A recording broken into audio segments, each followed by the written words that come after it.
Bem-vindo, amigo investidor! Hoje vou apresentar a você um fundo de tijolo com características especiais, o RZAT11 RISART1. O fundo fez o seu IPO em 2019 e já fez 6 emissões, contando agora em junho de 2023 com 371,5 milhões de reais de patrimônio líquido e aproximadamente 38 mil cotistas, com uma liquidez diária na faixa dos 700 mil reais. A taxa de administração é de 1% ao ano.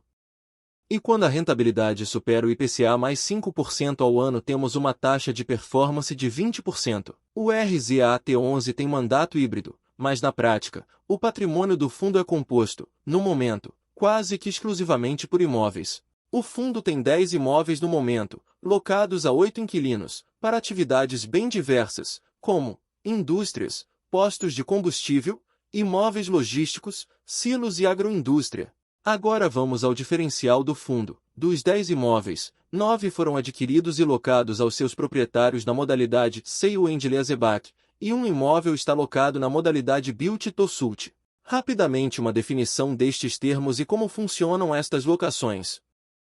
Sale and Leaseback. O fundo compra o imóvel e em seguida aluga para o vendedor, que recebe o valor da venda e permanece com suas operações no próprio imóvel. Normalmente esse vendedor tem o direito de recompra do imóvel ao final da locação. Build to Suit. O fundo constrói um imóvel sob medida para alocá-lo a um inquilino, ou compra e adapta um imóvel para este fim. Normalmente inclui também um direito de compra do imóvel pelo inquilino ao final do contrato. E vamos falar disso a seguir. Voltando ao RZAT11, a taxa média dos aluguéis está em IPCA mais 9,2% ao ano, e 9 desses 10 imóveis oferecem uma opção de compra aos inquilinos, desde que também paguem o valor do IPCA mensal até o vencimento dos contratos. O fundo pretende fazer uma nova emissão no segundo semestre de 2023, captando até 121 milhões de reais, tendo 3 imóveis em vista, para uma rentabilidade estimada em IPCA mais 10,5% ao ano. Agora que já falamos das locações Sale and Leaseback e Build to Suit, vamos a mais alguns pontos importantes nessas modalidades de locação. Essas locações são comparadas aos fundos de papel, os CRIs, pois pagam a inflação mensal mais uma taxa de juros, e ainda paga mais uma vez a inflação mensal, para manter o direito de compra do imóvel até o final do contrato de locação, na maioria dos casos. Como você sabe, esse tipo de remuneração, inflação mais taxa de juros, tende a distribuir altos proventos, e esse é o caso do RZAT11. Contudo, diferente dos fundos de CRI, nessas modalidades de locação, Sale and Leaseback e Build to Suit, o fundo compra ou constrói os imóveis e é o proprietário deles.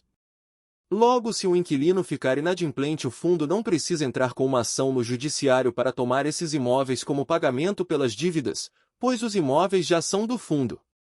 Ele é o titular das matrículas dos imóveis. Além disso, se ficar inadimplente, o inquilino perde o direito de compra do imóvel ao final do contrato de locação, o que aumentaria bastante o patrimônio do fundo. Por isso podemos estimar que a inadimplência nessas modalidades de locação tende a ser muito baixa. Quanto aos proventos do fundo, nos últimos 12 meses ele pagou R$ 12,45 por cota, o que para a cotação atual de aproximadamente R$ 95 nos dá um yield de 13,1% no ano. Note que a distribuição do RZAT11 é bastante irregular, e diminuiu bastante com a queda da inflação na metade do ano passado, o que podemos supor. Isso nos leva ao próximo ponto deste vídeo, o relatório gerencial do RZAT11. O relatório do fundo é trimestral, e ele é bastante simplificado, o que atrai críticas dos analistas. No site da RIS encontramos algumas informações do fundo, como a alocação-alvo em imóveis industriais e logísticos, e um retorno-alvo líquido para o cotista na faixa de IPCA mais 7 a 8% ao ano, livre das taxas de administração e de performance. Voltando ao relatório gerencial, seria interessante termos mais detalhes sobre os contratos, como as taxas praticadas em cada um, quanto eles representam dentro do total do fundo.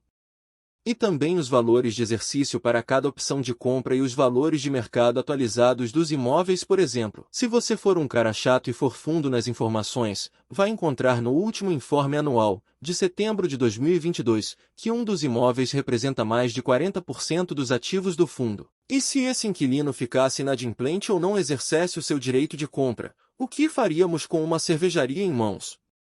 Eu não sou pessimista, mas é sempre bom conhecermos melhor o que está dentro desse pacote que estamos comprando. No relatório gerencial, não temos o quanto cada ativo representa no patrimônio total do fundo. No informe anual anterior, de setembro de 2021, você vai encontrar também que os imóveis estão avaliados pelo método da capitalização da renda através do fluxo de caixa descontado, o que não consta no informe anual mais recente, de 2022. Trocando em miúdos, os imóveis estão avaliados por quanto eles oferecerão em renda até o final dos seus contratos, mais o valor da eventual venda deles aos seus inquilinos, que pagam o IPCA até o vencimento dos contratos para manter o direito de compra dos imóveis. A título de comparação, para o fundo RZTR11, também da RISA, mas para áreas rurais, além do arrendamento, o inquilino paga a inflação até o final do contrato, para manter o direito de compra do imóvel pelo mesmo valor vendido. Enfim, o valor de venda do imóvel para o inquilino é um ponto que a RISA poderia esclarecer, e mesmo se o inquilino vai ganhando direito sobre o imóvel conforme vai pagando os aluguéis mais a inflação. Portanto, podemos inferir que esses imóveis devem ter um valor de mercado atualizado bem mais elevado do que o que encontramos nos informes anuais e mesmo em sites de pesquisa, que estão divulgando o valor do patrimônio líquido conforme é fornecido pelo RZAT11, pelo método do fluxo de caixa descontado. O relatório do RZAT11 até refere um valor de mercado dos ativos em 666,4 milhões de reais. Questionei a gestora a respeito, a RISA, mas não obtive resposta. Agora vamos a outro ponto. Seria interessante termos uma DRE mais detalhada, discriminando nos valores recebidos o que se refere à inflação e a juros, como outros fundos estão adotando, como nos demonstrativos do Habitat 11 que estamos vendo na tela, e também os valores recebidos referentes ao direito de compra dos imóveis, entre outras entradas e saídas relevantes de caixa. Afinal, essas informações que aparecem nos relatórios não são outra coisa que o seu dinheiro trabalhado pelo gestor caro cotista. O relatório poderia até mesmo destacar uma coisa simples, como a data com e a data de pagamento dos proventos. Estamos observando essa cobrança de relatórios mais detalhados por analistas importantes do mercado de fundos imobiliários, como o professor Marcos Baroni, que aproximam os gestores do público, buscando uma maior interação e transparência entre os participantes desse mercado. Por falar em gestor, esse é o Paulo Mesquita, gestor do RZAT. Acreditamos que o mercado de fundos imobiliários ainda deva crescer muito no Brasil, por ser um produto muito interessante que pode engajar positivamente muita gente. O Baroni falou até que os fundos imobiliários serão a nova poupança do brasileiro. E aqui encerramos essa apresentação, um fundo de tijolo com uma proposta diferente. Analisar é aprender. Agradecemos sua atenção. Se gostou desse vídeo, dê o seu like e inscreva-se no canal. Será um prazer produzir mais vídeos que contribuam para a sua educação financeira.